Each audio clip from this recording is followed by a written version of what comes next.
1% of dudes rapping, they ain't nice as me. 98% ain't live the same type of life as me. The judge gave me life and then they sent me where the life is be. That level 4 with depth and vice, the type of stuff they like to see. Two choices, fight or flee. I refuse to die a chump. I never been a mark, but damn, it's scary when that riot jump. I seen dudes cry, get punked, and some sexually brutalized. Knew a dude who lost his life and he was only doing 5 year-long racial fights when homie all you do is ride. Lonely days and nights up in a hole causing suicide. From the moment you arrive, you see the Mexican mafia, AB skinheads with big giant swastikas, pro-black philosophers, the BGF, the Kumi, and Muslims who will murk you from the nation to the Sunni. That MS was loony, quick to ride up on they rival. Even Christians went to church, hide knives up in a Bible. Political and tribal, the Crips and Damus, the Long Beach, the Hubs and the Dubs and the Grooves, the IE, the Bakersfield, the Dago Pyrus, the Hustlers quick to roll, the gangsters don't move. Whatever click. Man, I'm doing a reaction to a video by a channel called Miss Loyalty Led Rob. Now, I've been getting a lot of requests to do this video, man. In the course of this video, he says a lot of names and he has some pictures up here, right? And I don't know who he's talking about. So I'm going to mute out the names and I'll probably put my own pictures up, right? But the name of the channel is Miss Loyalty Led Rob. And even though he never specifically says who he's talking about, I'm guessing Dubs, right? I'm only going to react to about half of the video. I will leave a link in the comments so you can go watch the full unedited video, right? And check it out, right? The name of the video is Good Camarada Has His Own Take with It. Before we get into this video, does anybody remember when Dubs said this? Have you guys ever noticed that of all the guys that call themselves exposing Dubs, every one of them, not one of them is a Southerner, not one of them is an ex-Southerner, not one of them was ever in any circles that I was in? You ever ask yourself, how is that possible that they're so knowledgeable? Talking about a group they were never a part of. Right? So now it definitely seems like we have somebody who definitely ran in the same circles that Dubs once ran in before he debriefed and you know, went out bad. So anyway, with no further ado, man, let's get into the video. To retouch on the last time I touched on the homie, right? Throughout our wigglings, you know, I had asked, hey, I got a homie that I've been trying to bring into the fold.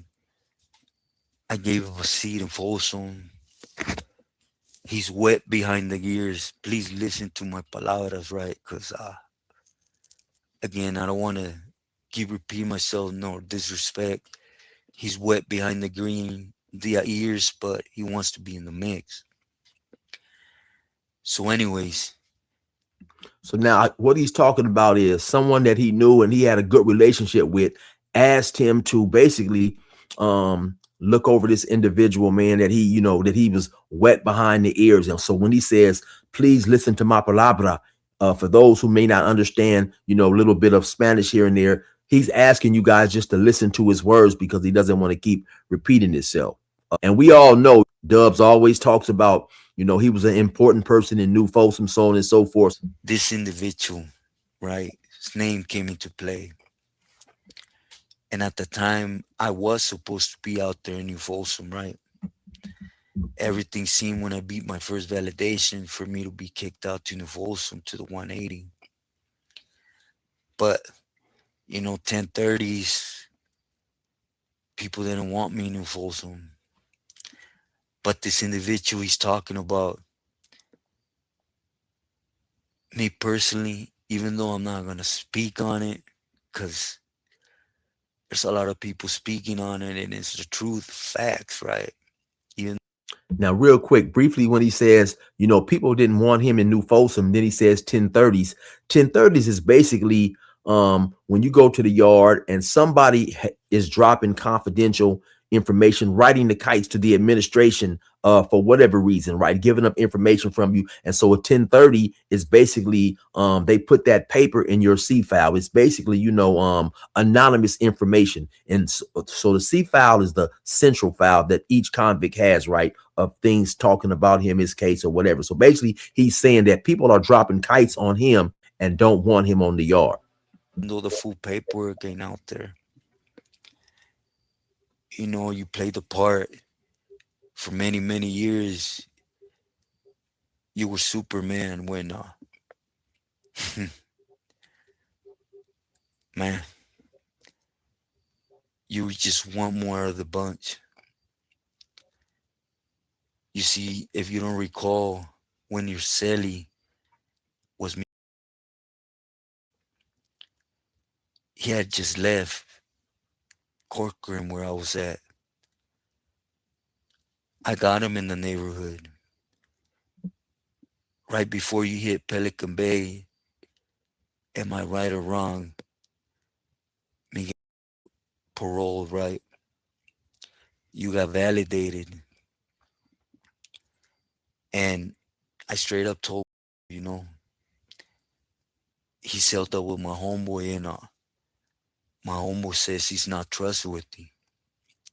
He's too much a comadre, troublemaker. Now, for those who don't know, a comadre is just a person. Basically, it's a gossiper, a person that talks too much, pretty much. He wants to stick his nose in things that are gonna ricochet. And since you're answering up for him and him to you, camarada, just be trucha there. Those were my exact words in 2004 in the beginning.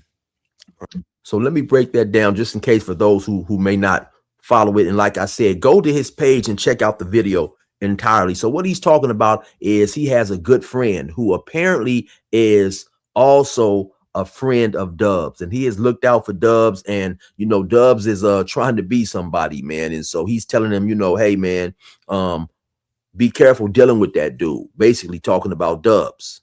Right. Nevertheless, eventually his groupie or fan, should I say, right, got involved in getting some of that jale and flipping it, right? For I said it last time, I say it again. There's a reason why the name he uses are legends, right? The definition of legend is someone that's way up there in a different pedestal that you have never met. Again, that word, I was there with them. They were my friends. That's only peseta talk. I'm being sincere with you. I'm sharing you my experience when I was there, right? And I always go off on be careful. There's a lot of snakes in there that are good with their mouth. I know a lot of people seeing a lot of things in the board meeting, whatever paperwork that came out, right? I looked through it, and just a simple fact, everybody knows about the name. I mentioned it because it was a known fact. Fool. It's like you going to court. Now let me just pause that real quick. When he's talking about the name, and like I say, I'll probably bleep out all names, but there is a specific name that Dubs mentioned in his board hearing. When the DA asked him a question, Dubs says, well, hey, I don't know if the DA knows it or not. Then he says this name. This guy was the only guy who was higher than me in the streets of Santa Barbara, right? And then Dubs tried to come back and make a video and claim that giving up that information wasn't snitching, but it definitely was 100%. And among many other reasons, here's why, right? A lot of times, man, when dudes are going to the board, they have to deal, well, not a lot of times, they have to deal with things that's in their past, right? And we going to the board as lifers and individuals who are convicts, criminals, so on and so forth. A lot of us still hold on to those criminal thoughts, criminal ideas, criminal philosophies, right? And a lot of us do not want to go up in there and accept responsibility, or we want to minimize, right? So even when I went to the board, I wasn't 1,000% truthful, right? When they ask me questions, I'm going to try to answer the questions in a way to let them know that I'm a changed man, but you still hold on to certain type of thoughts and beliefs. And so, your criminal way of thinking is not going to let you answer some questions ways that are, against what you've been believing for so long, right? So when Dubs goes in there and he says that this dude is higher than me, you don't know what that guy is saying when he goes to his board parole hearing. That guy may not be accepting responsibility. That guy may be accepting, hey man, that guy may be saying, hey man, I had no parts of that or whatever. So when you are volunteering this information when they have not even asked you about that, it's really hurtful and harmful to that guy's parole chances, because now if the guy goes in there and he denies it, then they're going to say, well, hey, we got some information saying that you were, a top ranking individual. So that's where that definitely was a bad look. Then Dubs goes on to say that he would help the DA in any way possible. So he did too much. He did way too much in that board hearing. And the DA, the judge, whole bunch of people know certain individual murdered someone, but it's a known fact, so you're gonna get on the stand and give up his name. That's straight being a rata, right? But anyways, that's besides the point. Again, I would hit Pelican Bay the end of 2004, right? I caught that 187 with my celly, and I went up there. They shot me up there, right? And I landed in the same pod as I don't want to use his real name, but would you say Art? So once again, he's saying that when he got to Pelican Bay, he landed in the same pod as the individual Dubs is talking about in this board hearing. And once we were there, there was more flexibility to conversate, right? And I'll be honest, I was the first one that asked him, right? Like, hey, homie, with all due respect, I don't want to get in your business, but as a camarada, what's up with your homeboy? And we went off topics. Did you know about this? Did you know he's getting drunk in the cell? And even though you have him in a position, he gets loud, crazy. Now, so I specifically remember Dubs in a video saying he didn't drink, he didn't get high, um, things of that nature. But this individual right here is saying that, he had information, maybe even it was secondhand information, that Dubs was getting drunk, getting disrespectful, getting loud. I definitely don't think that's far fetched considering what we see on a lot of Dubs' lives. And he's getting pinned down and doing a butt check because he's just that reckless, right? And of course, then fileros became an issue, right? Now, Filetos is what he's or what he's talking about is the knives that Dubs got caught with when he went to his board. Because when you go to the board hearing, at a point they'll discuss your whole prison history, and it shows that Dubs got caught with two knives. I had mentioned it earlier. Dubs always omits the fact why he actually went to the hole. And I said that, getting caught with a knife, that's nothing commendable. Actually, it's extremely game goofy. But Dubs got caught with two knives, right? And so he did a lot of time in the shoe because he got caught with two knives. And so he tries to make it seem like he was in Pelican Bay for some type of things in prison that people would, give him kudos for, when in actuality, he was in the hole for some game goofy stuff. You lose one for the casa, you might get disciplined with some feria, maybe a butt whooping. Two, three of them, you're not fooling nobody, homeboy. You're dropping them on yourself to stay on the yard because you're scared. But the funny part is the squad gets fed up too. That you're trying to play him. See what stuck out with me the most in that board hearing is your IQ, the way you are smart. See, you think you're above everybody. So you think you could fool everybody as you did when you were supposed to be active. But right when you hit, Weddle was disappointed, right? He wanted to build a home with from West Side Santa Barbara, and it turned out homeboy literally had to sit down and pee, right? He was alive. Now we all know who always talks about being from West Side Santa Barbara. So this is crazy. And so what he's saying too, in his belief that Dubs basically got caught with the knives on purpose so he could do more time in the shoe and stay away from the real drama that was going on the yard. Lifer, and a known peseta was in front of him. Sorry about that. Let me just take that back just a little bit. He's talking about, when Dubs always talks about how he whacked somebody. Now, hear his take on this. But right when you hit, Weddle was disappointed, right? He wanted to build a home with from West Side Santa Barbara, and it turned out homeboy literally had to sit down and pee, right? He was a lifer. He said Dubs had to sit down and pee. So he basically said that he was a hyena with a vagina. And a known peseta was in front of him.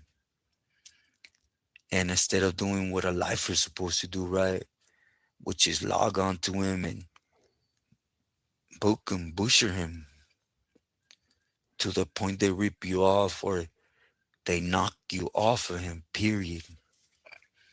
Right?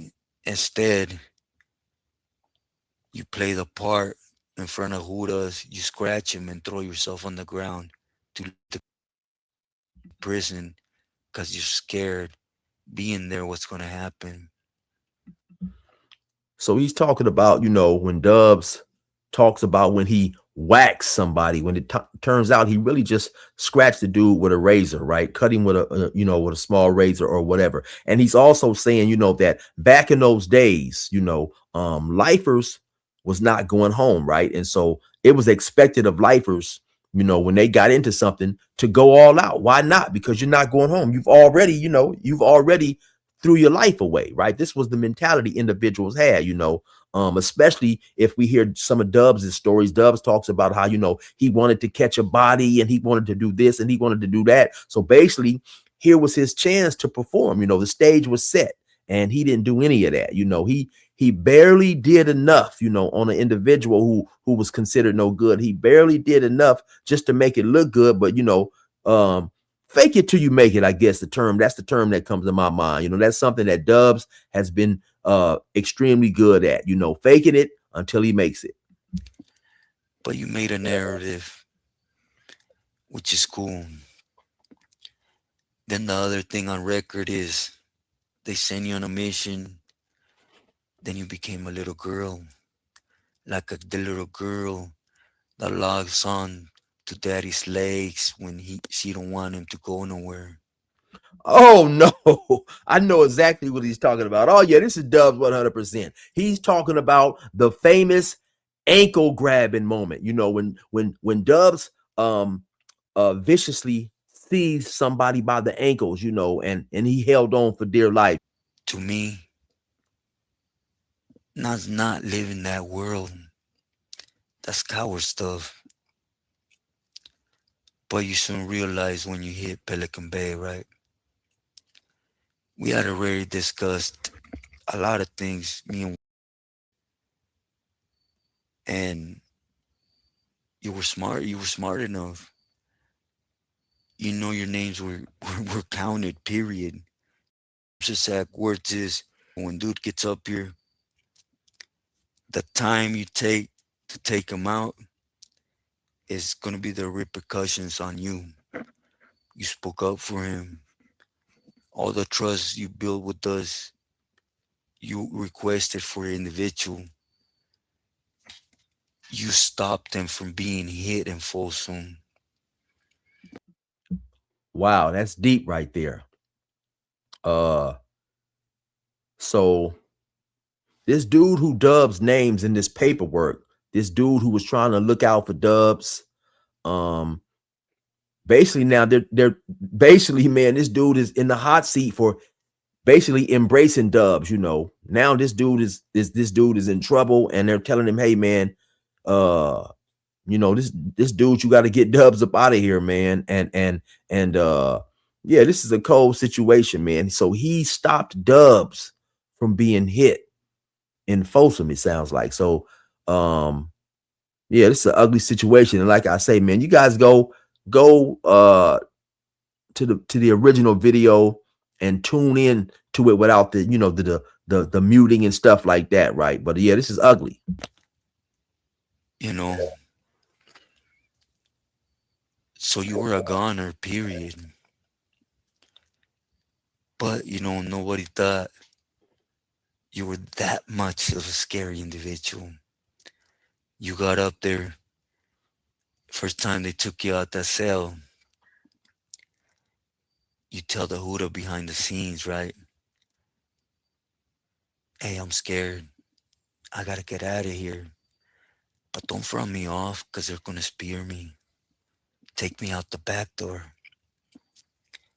That goes to show how green you are about the shoe. When one weenies out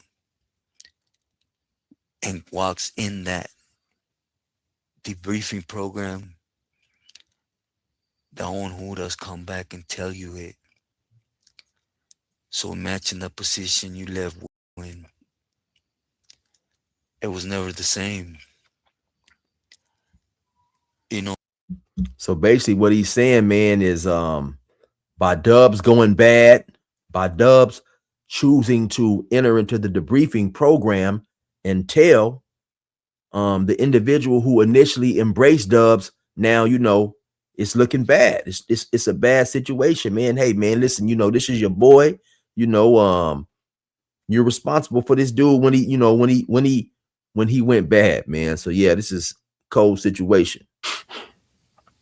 try to stay relevant, but they always held that against him. The minute you started your program, again, I was on the pot when IGI came and said, hey, this fool is crying.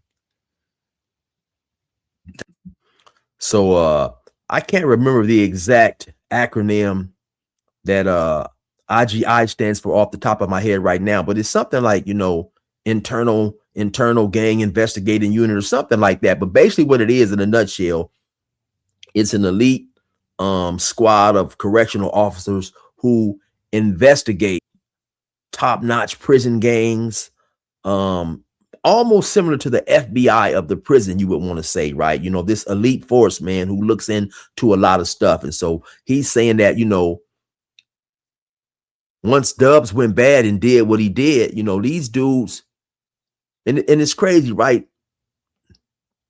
How some COs and you know, officers, the relationship they have, even though some of them feel they have to do their job, they respect the ones who are about what they say they are, right? So at times they'll come back and say, hey man, yeah, your buddy, you know, your buddy's down there telling us everything, man. Your buddy's, you know, your buddy's snitching and giving up information. So that's what it sounds like is going on in this situation. That through mail, he gave up all the people you're in touch on the street.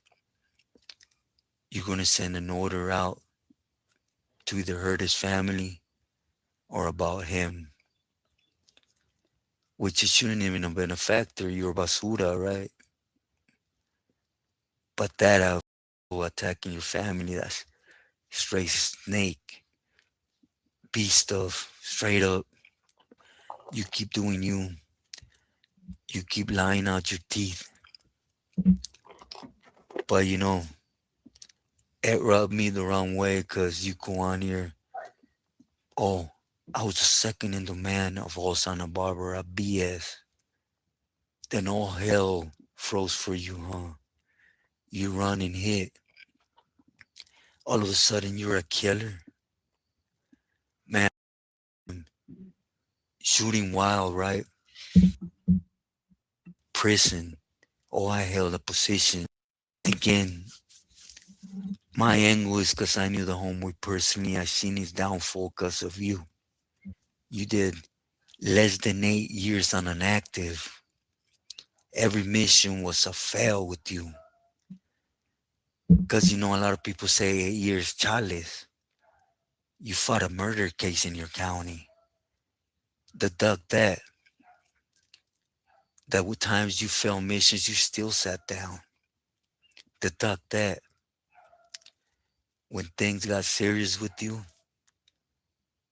you were a 4-monther in the shoe. Before it got real thick for that butt and you walked off and started snitching.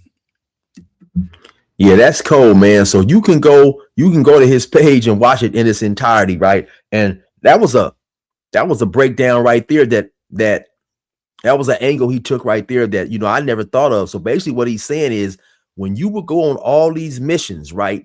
And you would basically just try to make it look good enough to try to get by, even though they were failed missions, you would go to the hole for that. You know, depending on how much time you get, you might get 16 months, you may get 18 months, so on and so forth, right? So if you deduct that time, because he already PC'd up and went to the SNY yard just 8 years, maybe 8 years, 10 years after he got to prison, right? So if you take away the time he was hiding in the hole, he didn't do much time at all on the main line, right? All the super warrior stories and all that tough guy killing type stuff he was talking, it seems like, you know, it was all a facade. And possibly he might have been counting on the hope that due to the fact people in the know really knew that he was PC, that he PC'd up, most individuals are not going to speak on him and try to correct his story one way or another. If you're interested, go check out the video in its entirety.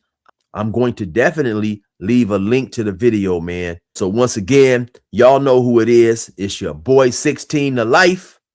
Resume normal program.